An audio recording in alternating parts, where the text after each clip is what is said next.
This is our second presentation on understanding tax for freelancers. Many of the people watching this may be self-employed, so you may be asking yourself why you're watching a talk about how people who are employed via PAYE are taxed. And there's two reasons for this. Firstly, it's the simplest way of explaining what the government are trying to do when they tax you. Broadly, they want everybody who earns a particular amount of money to pay roughly the same amount in tax. But they can't always do that neatly for the self-employed, so they have to find something a bit more complicated and put that in place, something that suits the different ways that the self-employed work. Secondly, you need to know about this before you can understand how different forms of self-employment differ from conventional PAYE employment. You can't fully understand self-employed taxes until you understand the standard employee taxation. And the first thing you need to know about conventional employment is that PAYE employees have income tax and national insurance deducted from their salary, whereas the self-employed fill out a tax return and make their own payments directly to the tax authority, HMRC. It's so simple for employees that they often wouldn't be able to tell you how much tax they pay or how it's worked out in the first place. They don't have too many reasons to take notice of this, because there isn't much they can do to reduce their tax bill, even if they did understand it. The self-employed, on the other hand, can save themselves thousands of pounds in taxes if they understand how the system works. So back to PAYE taxes. I'll talk to you today about two forms of direct taxations that affect employees. These are taxes that are taken directly from the wage packets of everyone who's employed in this way. About 30 million people in the UK are PAYE, though not all of those people actually pay tax, particularly the very low earners, part-time workers and so on. Around 34 million people actually paid tax in 2022 to 23. So PAYE workers are the vast majority of them. There is a common misconception about how marginal tax rates work. I've heard people say that they don't want to earn more than around £50,000 because the amount of tax they'll have to pay will jump up suddenly, and they'll have to go from paying 20% of their wages to having to pay 40% of them in tax. This is not the case. Everyone's taxes are calculated on something called marginal tax rates. The 40% is only levied on every pound earned over £50,270 at the 2023 rates. Your marginal tax rate is the percentage that you pay on the next £1 that you earn, not on your whole pay packet. But let's look at an easy way of understanding how tax rates and bands work. Firstly, let's remind ourselves of the big picture.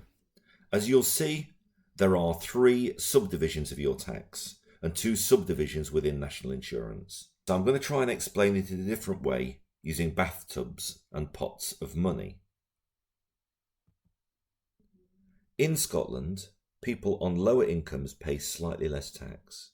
People on what we could call average incomes, those over roughly £25,000, pay slightly more, and people on incomes that are higher than that pay more again. The differences aren't huge really. Throughout this talk, I'm going to be using England, Wales and Northern Ireland rates and thresholds to explain things. The Scottish system is a bit more complicated, and because the purpose of this talk is not to give everyone personal advice, there are lots of free online calculators that can do that for you. The purpose of this is to help you understand how tax broadly works. So that's why I'm doing it in this way. I promise you that the reason I'm not using Scottish rates to illustrate things here is because I want to keep this as simple as I can, and not out of any prioritisation on my part. So let's do an imaginary scenario that will help us understand how tax bands work. Imagine that you keep all of your earnings in some big containers and you spend absolutely nothing throughout the year. Obviously this won't happen in real life, but looking at it like this helps to explain things. These containers will only be able to hold so much money. So your first pot is the smallest one. It's big enough to hold £12,570. Again, remember I'm using the 2023 rates of tax as an illustration, so things might have changed by the time you watch this. The second pot is big enough to hold exactly £37,700. So you put your money in here once the first pot is full up. And then you've got a third pot, which is much bigger again. This can hold £87,440. And you only start filling it up once the first two pots are full. This pot is more complicated though. Once you've earned over £100,000, this third pot will have £49,730 in it. At £100,000, we can safely say that you're a high earner. After that, if you're still earning, then for every £2 you earn and put into that big pot, you also steal £1 from the personal allowance pot, the small one at the top of the screen, and you add that money to the third pot. So that once you've earned £125,140, the personal allowance pot will be empty because you've been pinching £1 for it for every £2 you earn. And the third pot, the biggest one, will also be full up by that point.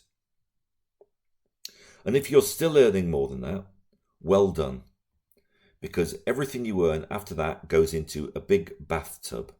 And it's a really big tub. You'll never be able to fill it. Let's call it the infinite bathtub.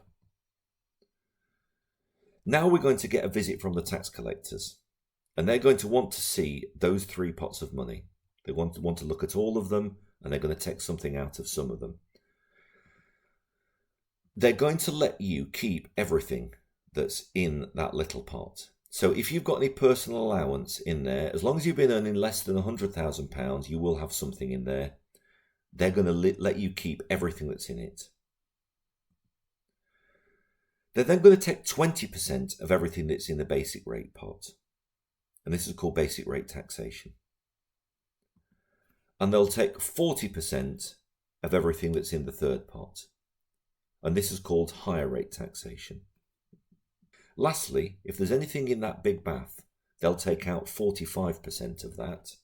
That's called additional rate taxation. This should show the same picture a little bit more clearly. As you can see, the green part of the bar chart, the personal allowance, which generates no tax, starts to shrink once you earn £100,000, and it disappears completely once you're on £125,000. The blue and the yellow bars don't get any bigger once they reach their limit. Someone earning £500,000 would be paying 45% of £350,000. And that green bar will keep growing forever if you have a job like, say, a professional footballer. So let's move on now to the second set of contributions you make. They're called national insurance contributions, or NICs. For employees, national insurance contributions are a lot less complicated.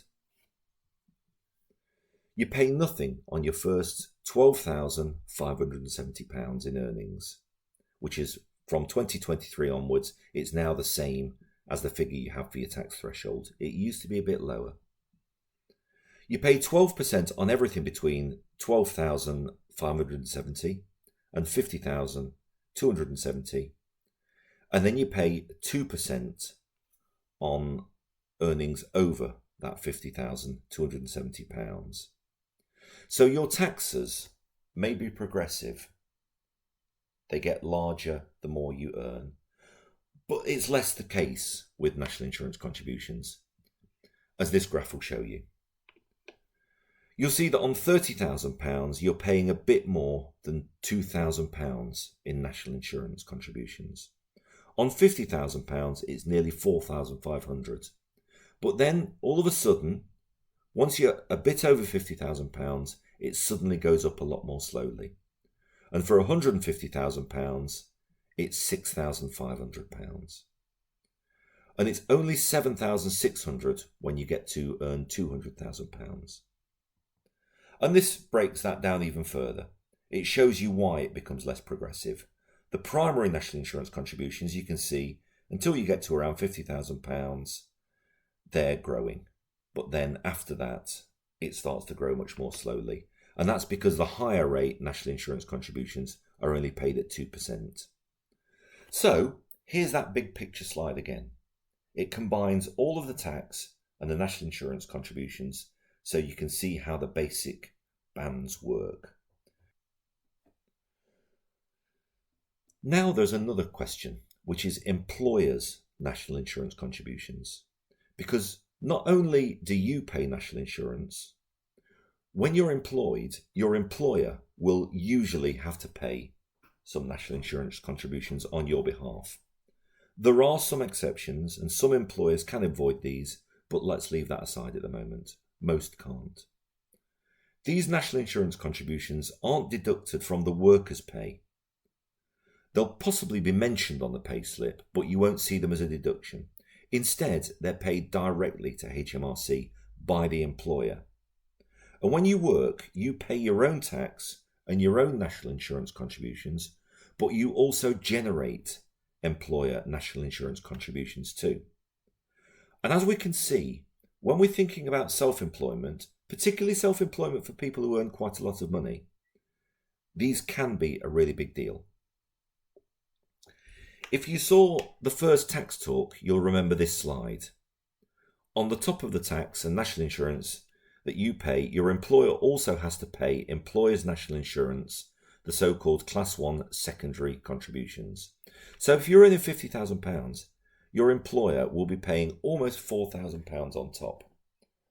At £100,000, it's nearer to £8,000. Once you're earning £150,000, you will be generating £11,300 in employers' national insurance contributions. And it keeps going up at that rate. So you can see why some employers prefer to hire the self-employed. And you'll see why HMRC are very worried about bogus self-employment. And this explains why they wanted to do some reforms that were known as the IR35 reforms. By helping to solve this problem for themselves, they've brought billions of pounds into the Treasury. So let's have a look at that chart again, the one that shows national insurance contributions that are taken out of the payslip of a conventional PAYE employee. Now, the next slide I'm going to show you will also include employers' national insurance contributions. So this will be what the tax people see. This isn't what appears on your payslip, but this is what the tax office sees. And these are the workers that most of you don't notice because they're not deducted from your wages when you're PAYE. This is that same chart with employers' national insurance contributions added. The highest figure on that previous chart was about 9,500 of payable national insurance contributions. You'll see that this chart is nudging at £50,000. So the employer's national insurance contributions are a really big deal for high earners as far as the tax office is concerned. This is a great deal of money that HMRC stands to lose if someone who has the attributes of an employee is allowed to go off the PAYE scheme and allowed to go self-employed, paying by self-assessment. So this is why self-employment versus employment is an interesting subject from a tax point of view. Okay, we're nearly there now. We're just going to also cover other things that come out of PAYE wages. Because don't forget, we've only discussed the things that are on your payslip. Student loans are also deducted. I'm not including them here because they're on any charts because they're not standard and they depend on what you earn, what you signed up for in the first place, when you signed up for the scheme, and so on. But student loan repayments do come out and they can often be quite a lot of money. They can increase your marginal tax rate, your personal marginal tax rate. And then there are all of the indirect taxes, as well as the taxes that you generate without paying them yourself. That employer's national insurance contribution, the thing we discussed a few slides ago, and it all adds up. There's your income tax, your national insurance, your VAT, your other indirect taxes, your student loan repayments, and those employer national insurance contributions. And that's the end of the second tax talk. The first one outlined the basics, the small p politics of taxes, and what the government is trying to do when it taxes you. This talk has explained how tax bands work, how to calculate your income tax and your national insurance contributions, and why the tax authorities are very interested in making sure that you're only paying taxes in the right way. The next talk will explore how the different ways that you can be employed work, the difference between being PAYE, being self-employed, and trading through your own limited company. Thank you for watching.